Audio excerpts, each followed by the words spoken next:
Essa, portanto, era uma segunda cena, mais profunda que a semelhança da primeira, funcionou como um trauma e deixou atrás de si um símbolo minêmico.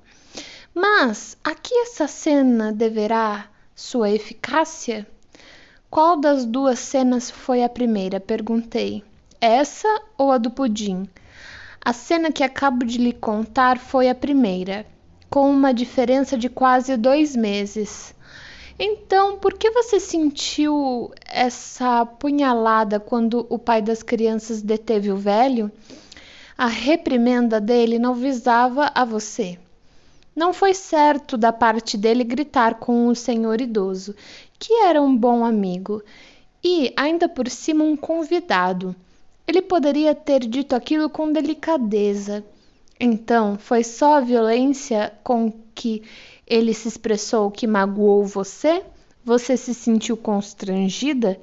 Ou talvez tenha pensado, se ele pode ser tão violento por causa de coisas tão insignificantes como um velho amigo e convidado, quanto mais seria comigo se eu fosse mulher dele. Não, não é isso. Mas teve algo a ver com a violência dele, não foi? Teve em relação ao fato de as crianças serem beijadas. Ele jamais gostou disso. E nesse momento, sob a pressão de minha mão, emergiu a lembrança de uma terceira cena, ainda mais antiga, que fora o trauma realmente atuante e que dera à cena, como o contador-chefe, sua eficácia traumática. Ainda acontecera alguns meses antes que uma senhora conhecida do patrão fora visitá-los e, ao sair, beijara as duas crianças na boca. O pai delas, que se achava presente, conseguira refrear-se para não dizer nada à senhora, mas depois que ela havia partido, sua fúria explodira sobre a cabeça da infeliz governanta. Disse que a responsabilidade, se alguém beijasse as crianças na boca, que era seu dever não permitir tal coisa, e que ela estaria incidindo numa falta para com o seu dever se o permitisse. Se aquilo acontecesse de novo, ele confiaria a educação das crianças a outras mãos. Isso havia acontecido numa ocasião em que Miss Lucy ainda supunha que ele a amava e estava na expectativa de uma repetição de sua primeira conversa amistosa. A cena esmagara suas esperanças. Ela dissera consigo mesma, abre aspas, se ele pode enfurecer-se comigo dessa maneira e fazer tais ameaças por um assunto tão banal e em relação ao qual, além disso, não tenho a mínima responsabilidade, devo ter cometido um erro. Ele não pode jamais ter tido quaisquer sentimentos ternos por mim, senão eles o teriam ensinado a tratar-me com maior consideração. Fecha aspas. Foi, obviamente, a lembrança dessa cena aflitiva que veio quando o contador-chefe tentou beijar as crianças e foi repreendido pelo pai destas últimas. Depois dessa última análise, quando 2 dias depois Miss Lucy tornou a me visitar, não pude deixar de lhe perguntar o que lhe acontecera para deixá-la tão feliz. Parecia transfigurada, estava sorridente e de cabeça erguida. Pensei por um momento que, afinal de contas, eu estava errado sobre a situação e a governanta das crianças tinha ficado noiva do diretor, mas ela desfez essa minha ideia. Abre aspas. Não aconteceu nada. Ocorre apenas que o senhor não me conhece. O senhor só me viu doente, deprimida. Em geral, sou sempre alegre. Quando acordei ontem pela manhã, não sentia mais que aquele peso na cabeça. E desde então tenho me sentido muito bem. Fecha aspas. E o que acha de suas perspectivas na casa? Abre aspas. Tenho uma ideia bem clara sobre o assunto. Sei que não tenho nenhuma possibilidade e não vou ficar infeliz por isso. Fecha aspas. E será que agora vai se dar bem com os empregados? Abre aspas, acho que minha própria sensibilidade exagerada foi a responsável pela maior parte do que aconteceu, fecha aspas. E você ainda está apaixonada por seu patrão? Abre aspas, sim, é claro que estou, mas isso não faz nenhuma diferença, afinal posso guardar comigo meus próprios pensamentos e sentimentos. Examinei-lhe então o nariz e verifiquei que sua sensibilidade à dor e sua excitabilidade reflexa tinham sido quase inteiramente restauradas. Ela também conseguia distinguir os odores, embora com insegurança e apenas se fossem fortes. Cabe-me deixar em aberto, contudo, a questão de saber até que ponto seu distúrbio nasal terá desempenhado um papel na redução de seu sentido do olfato. Esse tratamento durou ao todo 9 semanas. 4 meses depois, encontrei-me por acaso com a paciente numa de suas estações de veraneio. Estava animada e assegurou-me que sua recuperação fora duradoura. Título: Discussão.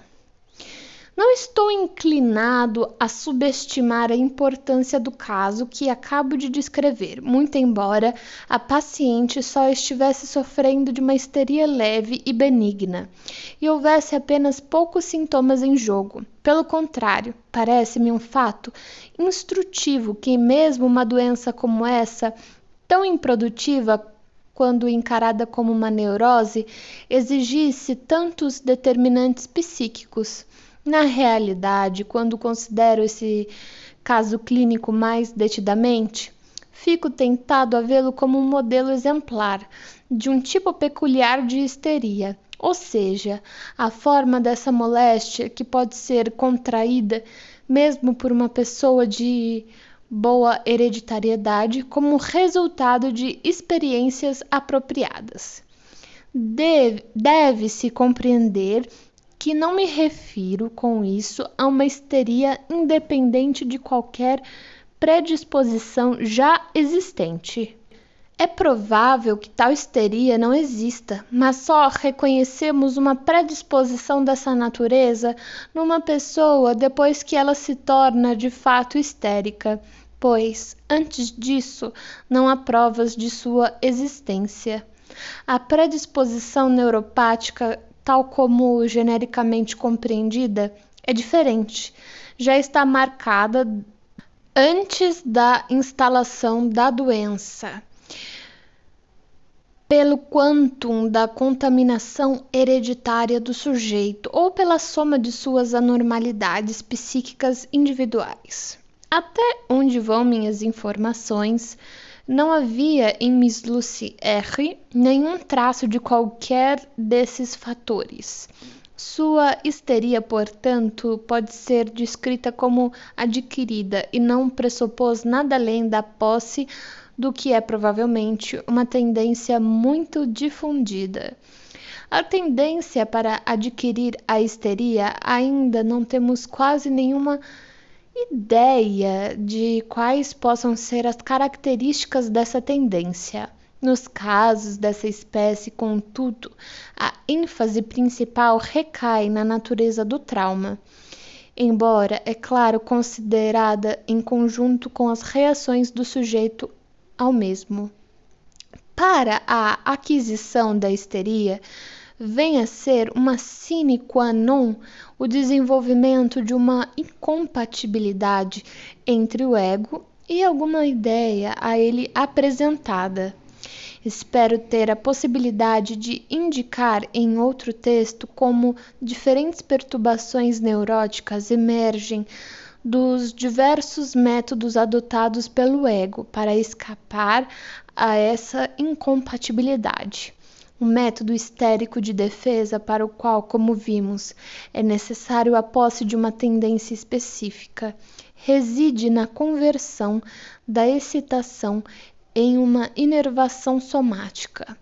E a vantagem disso é que a ideia incompatível é forçada para fora do ego consciente. Em troca, essa consciência guarda então a reminiscência física surgida por meio da conversão. em nosso caso, as sensações subjetivas de olfato da paciente.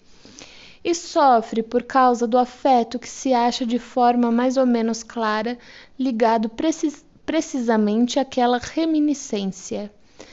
A situação assim provocada passa, então, a não ser suscetível de modificação, pois a incompatibilidade que teria exigido uma eliminação do afeto não existe mais, graças ao recalque. E a conversão, assim, o mecanismo que produz a histeria representa, por um lado, um ato de covardia moral e, por outro, uma medida defensiva que se acha à disposição do ego.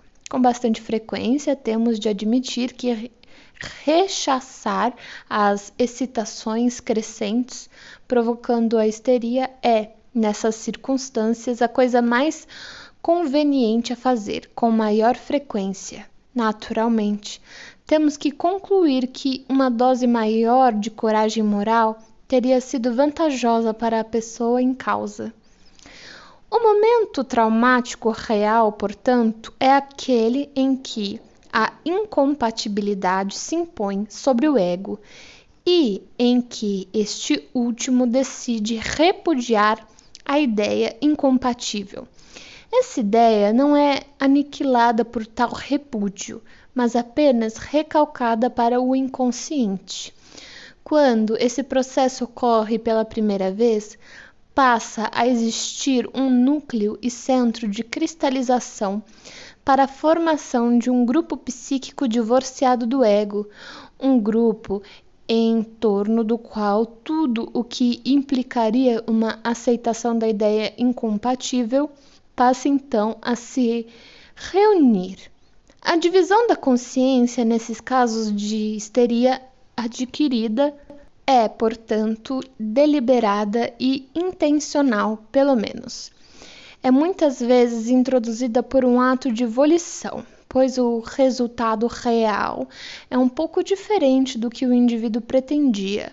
O que ele desejava era eliminar uma ideia, como se jamais tivesse surgido, mas tudo o que consegue fazer é isolá-la psiquicamente. Na história de nossa atual paciente, o momento traumático foi o da explosão do patrão contra ela, porque as crianças foram beijadas pela senhora. Por outro lado, contudo, essa cena não teve nenhum efeito manifesto. Abre parênteses. Pode ser que a hipersensibilidade e o desânimo da paciente tenham começado a partir dela, mas não posso afirmá-lo. Fecha parênteses. Seus sintomas histéricos só começaram depois, em momentos que podem ser descritos como auxiliares. O traço característico do momento auxiliar é, creio eu, que os dois grupos psíquicos divididos convergem temporariamente para ele, como fazem na consciência ampliada que ocorre no sonambulismo. No caso de Miss Lucy R., o primeiro dos momentos auxiliares no qual ocorreu a conversão foi a cena à mesa, quando o contador-chefe tentou beijar as crianças. Aqui a lembrança traumática estava desempenhando um papel. A paciente não se comportou como se estivesse livrado de tudo o que se relacionava com sua dedicação ao patrão. Abre parênteses. Na história de outros casos, esses diferentes momentos coincidem. A conversão ocorre com efeito imediato do trauma. Fecha parênteses. O segundo momento auxiliar repetiu o mecanismo do primeiro de forma quase exata.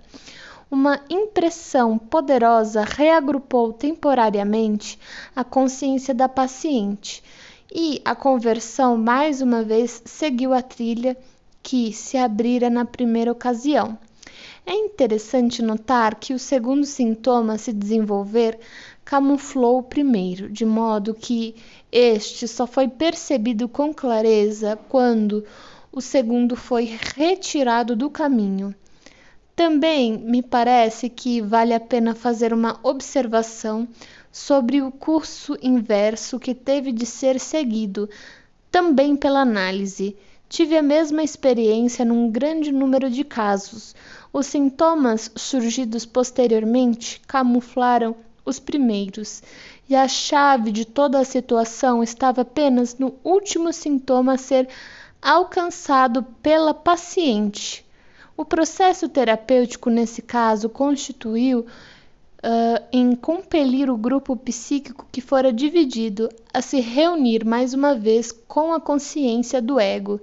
Estranhamente, o êxito não acompanhou par e passo o volume de trabalho realizado.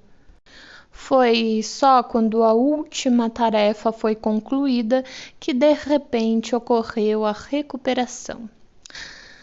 Caso 4, Catarina. Esse caso também é de Freud.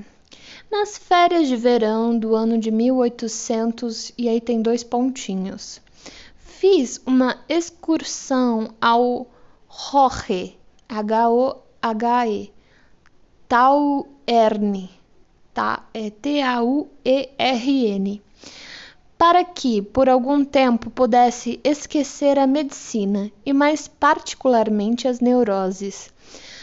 Quase havia conseguido isso quando, um belo dia, desviei-me da estrada principal para subir uma montanha que ficava um pouco afastada e que era renomada por suas vistas e sua cabana de hospedagem, bem administrada. Alcancei o cimo após uma subida estafante e, sentindo-me revigorado, descansado, sentei-me mergulhando em profunda contemplação do encanto do panorama distante. Estava tão perdido em meus pensamentos que a princípio não relacionei comigo essas palavras quando alcançaram meus ouvidos. Abre aspas.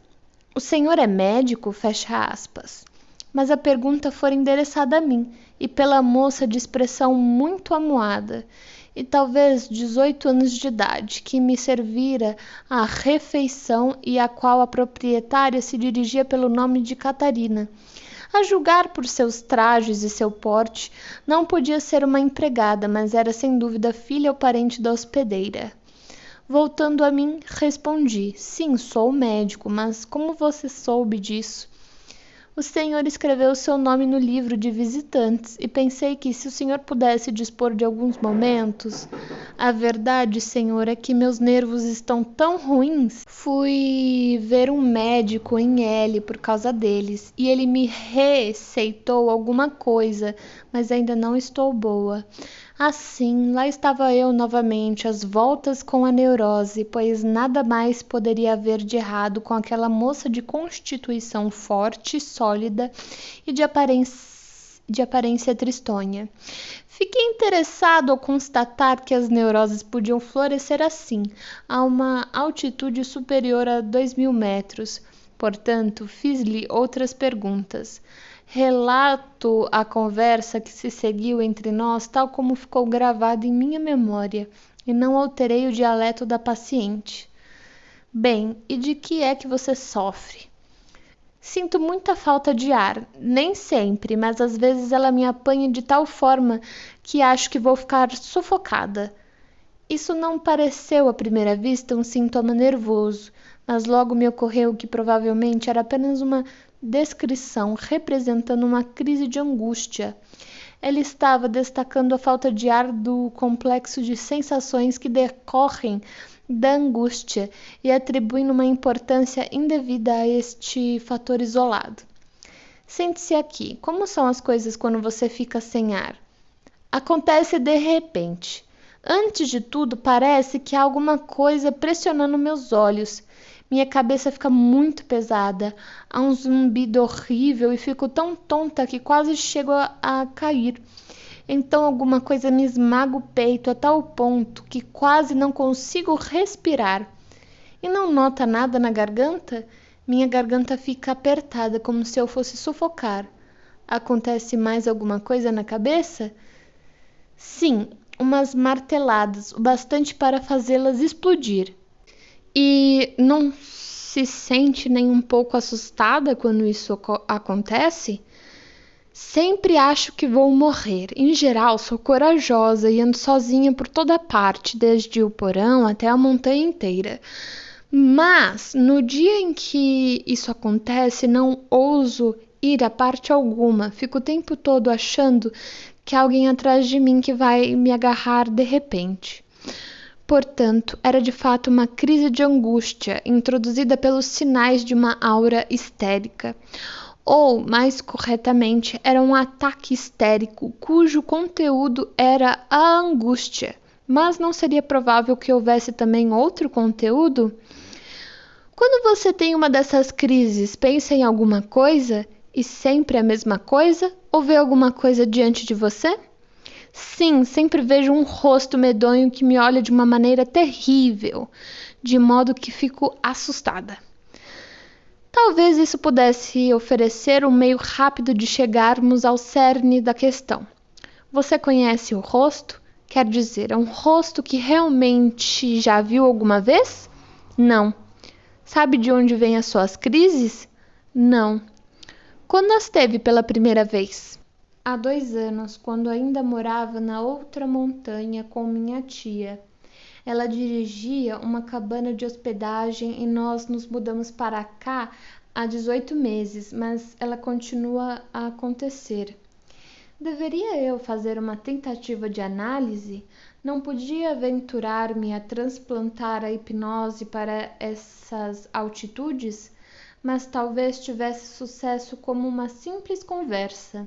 Teria que arriscar um bom palpite. Eu havia constatado com bastante frequência que, nas moças, a angústia era consequência do horror, de que as mentes virginais são tomadas ao se defrontarem pela primeira vez com o mundo da sexualidade. Então disse-lhe: se você não sabe, vou lhe dizer como eu penso que você passou a ter seus ataques.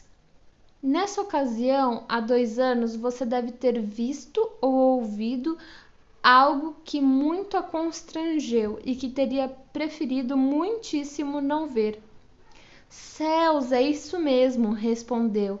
Foi quando surpreendi meu tio com a moça, com Franziska, minha prima. Que história é essa sobre uma moça? Não vai me contar? Suponho que se pode contar tudo a um médico. Bem, naquela época, o senhor sabe, meu tio, o marido de minha tia, que o senhor viu aqui, tinha a estalagem na Cogel. Agora eles estão divorciados e a culpa é minha, pois foi através de mim que se veio a saber que ele estava andando com Franziska. E como você descobriu isso? Foi assim, um dia, há 2 anos, uns cavalheiros tinham subido a montanha e pediram alguma coisa para comer. Minha tia não estava em casa e Franziska, que era quem sempre cozinhava, não foi encontrada em parte alguma, e meu tio também não foi encontrado. Procuramos por toda parte e finalmente Aloís, o garotinho que era meu primo, disse... Abre aspas. Ora, Franziska deve estar no quarto de papai. Fecha aspas. E ambos rimos, mas não estávamos pensando em nada de mal. Fomos então ao quarto do meu tio, mas o encontramos trancado. Isso me pareceu estranho. Então Aloís disse, abre aspas, há uma janela no corredor de onde se possa olhar para dentro do quarto. Fecha aspas. Dirigimo-nos para o corredor, mas Aloís recusou-se a ir até a janela e disse que estava com medo. Então eu falei, seu menino bobo, eu vou, não tenho o menor medo. E não tinha nada de mal na mente. Olhei para dentro, o quarto estava um pouco escuro, mas vi meu tio e Franziska. Ele estava deitado em cima dela. E então? Afastei-me da janela imediatamente, apoiei-me na parede e fiquei sem ar. Justamente o que me acontece desde então. Tudo ficou opaco. Minhas pálpebras se fecharam à força e havia marteladas e zumbido em minha cabeça. Você contou isso à sua tia no mesmo dia? Oh, não, não disse nada. Então por que ficou tão assustada quando os viu juntos? Você entendeu? Sabia o que estava acontecendo? Oh, não compreendi naquela ocasião. Tinha apenas 16 anos. Não sei por que me assustei. Senhora Catarina, se pudesse lembrar-se agora do que lhe aconteceu naquela ocasião em que teve sua primeira crise, no que pensou sobre o fato, isso ajudaria. Sim, se pudesse, mas fiquei tão assustada que me esqueci de tudo. Tem agora uma nota que está escrito entre parênteses, traduzido na terminologia de nossa comunicação preliminar. Isso significa: o próprio afeto criou um estado hipnoide cujos produtos foram, então, isolados da ligação associativa com a consciência do ego. Aí fecha parênteses. Diga-me, senhorita, será que a cabeça que você sempre vê quando fica sem ar é a de Franziska, tal como a viu naquele momento? Não, ela não era tão horrível. Além disso, é a cabeça de um homem. Ou talvez a de seu tio? Não, vi o rosto dele assim com tanta clareza. Estava escuro demais no quarto. E por que estaria fazendo uma cara tão medonha exatamente naquela hora? Você tem toda a razão.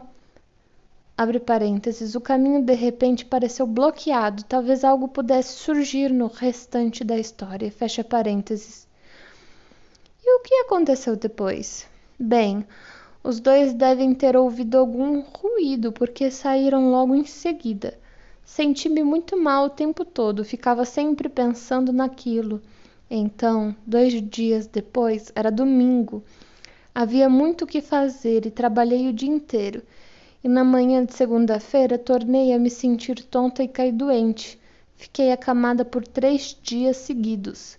Nós, Breuer e eu, muitas vezes havíamos comparado a sintomatologia da histeria com uma escrita pictográfica que se torna inteligível após a descoberta de algumas inscrições bilíngues. Nesse alfabeto, estar doente significa repulsa, então eu disse: se você ficou doente 3 dias depois, creio que isso significa que quando olhou para dentro do quarto, sentiu repulsa. Sim, tenho certeza de que senti repulsa, disse ela pensativa. Mas repulsa de quê? Não terá visto alguém nu? Talvez, como estavam eles. Estava muito escuro para ver qualquer coisa. Além disso, ambos estavam vestidos. Oh, se pelo menos eu soubesse do que foi que senti nojo. Eu também não tinha nenhuma ideia, mas disse-lhe que continuasse e que me contasse qualquer coisa que lhe ocorresse, na confiante expectativa de que ela viesse a pensar exatamente no que eu precisava para explicar o caso. Bem, ela passou a descrever como afinal havia contado sua descoberta à tia, que a achou mudada e suspeitou que estivesse escondendo algum segredo. Seguiram-se algumas cenas muito desagradáveis entre o tio e a tia, no decorrer das quais as crianças vieram a ouvir muitas coisas que lhes abriram os olhos de várias maneiras e que teria sido melhor que não tivessem ouvido. Finalmente, a tia resolveu mudar-se com os filhos e a sobrinha a ficar com a atual estalagem, deixando o tio sozinho com Franziska, que, entre mentes, ficara grávida. Depois disso, contudo, para minha surpresa, Catarina abandonou o fio da meada e começou a me contar 2 grupos de histórias mais antigas, que retrocediam a 2 ou 3 anos antes do momento traumático. O primeiro grupo relacionava-se com ocasiões em que o mesmo tio fizera investidas sexuais contra ela própria, quando estava com apenas 14 anos. Ela descreveu como, certa feita, fora com ele numa viagem até o vale, no inverno, e ali passara a noite na estalagem. Ele ficou no bar bebendo e jogando cartas, mas ela sentiu sono e foi cedo para a cama. No quarto que iam partilhar no andar de cima, não estava ainda inteiramente adormecida quando ele subiu. Depois, tornou a adormecer e acordou de repente, sentindo o corpo dele na cama. Deu um salto e admoestou-o. Abre aspas. O que é que o senhor está pretendendo, tio? Por que não fica na sua própria cama? Fecha aspas. Ele tentou apaziguá-la. Abre aspas. Ora, sua bobinha, fique quieta, você não sabe como é bom. Fecha aspas. Não gosto de suas coisas boas. O senhor nem ao menos deixa a gente dormir em paz. Ela ficou no pé da porta, pronta a se refugiar no corredor do lado de fora, até que finalmente ele desistiu e foi dormir. Então ela voltou para sua própria cama e dormiu até de manhã. Pela maneira como relatou ter se defendido, parece que ela não reconheceu nitidamente a investida como sendo de ordem sexual. Quando lhe perguntei se sabia o que ele estava tentando fazer com ela, respondeu: não naquela ocasião. Disse então que isso lhe ficara muito claro depois. Resistira porque era desagradável ser perturbada durante o sono e porque não era bom. Fui obrigado a relatar isso minuciosamente por causa de sua grande importância para a compreensão de tudo o que se seguiu. Ela passou a relatar-me ainda outras experiências um pouco posteriores, como mais uma vez teve de defender-se dele numa estalagem, quando ele estava inteiramente bêbado, e histórias semelhantes. Em resposta a uma pergunta para saber se, nessas ocasiões, sentira algo semelhante à sua posterior falta de ar, ela respondeu com firmeza que em todas as ocasiões sentira a pressão nos olhos e no peito, mas nada semelhante à força que havia caracterizado a cena da descoberta. Logo após ter terminado esse conjunto de lembranças, ela começou a me contar um segundo conjunto, que se relacionava com ocasiões em que notara algo entre o tio e Franziska. Uma vez toda a família passara a noite com a roupa que trazia no corpo num palheiro, e ela fora subitamente despertada por um ruído. Pensou ter reparado que o tio, que estivera deitado entre ela e Franziska, se afastava e que Franziska estava acabando de se deitar. De outra feita, passavam a noite numa estalagem na aldeia de N. Ela e o tio estavam num quarto e Franziska num outro contíguo. Ela acordou de repente durante a noite e viu uma figura alta e branca na porta, prestes a girar a maçaneta. Deus do céu, é o senhor, tio? O que está fazendo na porta? Fique quieta, estava só procurando uma coisa. Mas a saída é pela outra porta. Foi um engano meu. E assim por diante. Perguntei-lhe se ficara desconfiada nessa ocasião. Não dei nenhuma importância àquilo, apenas notei e não pensei mais no assunto. Quando lhe perguntei se tinha ficado assustada também nessa ocasião, respondeu que achava que sim, mas não estava tão certa disso. Ao fim desses dois conjuntos de lembranças, ela parou. Parecia alguém que tivesse passado por uma transformação.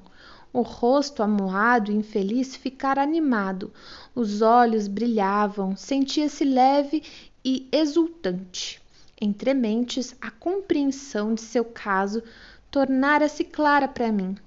A última parte do que me contara, numa forma aparentemente sem sentido, proporcionou uma admirável explicação de seu comportamento na cena da descoberta. Naquela ocasião, ela carregava consigo dois conjuntos de experiências, de que se recordava, mas que não compreendia, e das quais não havia extraído nenhuma inferência. Quando vislumbrou o casal no ato sexual, estabeleceu de imediato uma ligação entre a nova impressão e aqueles dois conjuntos de lembranças. Começou a compreendê-los e, ao mesmo tempo, a rechaçá-los. Seguiu-se então um curto período de elaboração, de incubação, após o qual os sintomas de conversão se instalaram, com os vômitos funcionando como um substituto para a repulsa moral e física.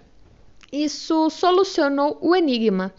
Ela não sentira repulsa pela visão das duas pessoas, mas pela lembrança que aquela visão despertara.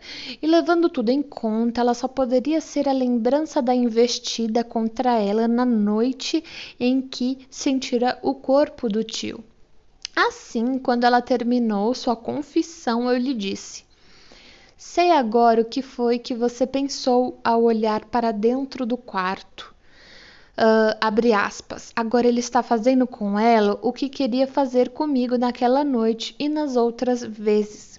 Fecha aspas. Foi disso que você sentiu repulsa, porque lembrou-se da sensação de quando despertou durante a noite e sentiu o corpo dele. É bem possível, respondeu, que tenha sido isso o que me causou repulsa e que tenha sido nisso que pensei.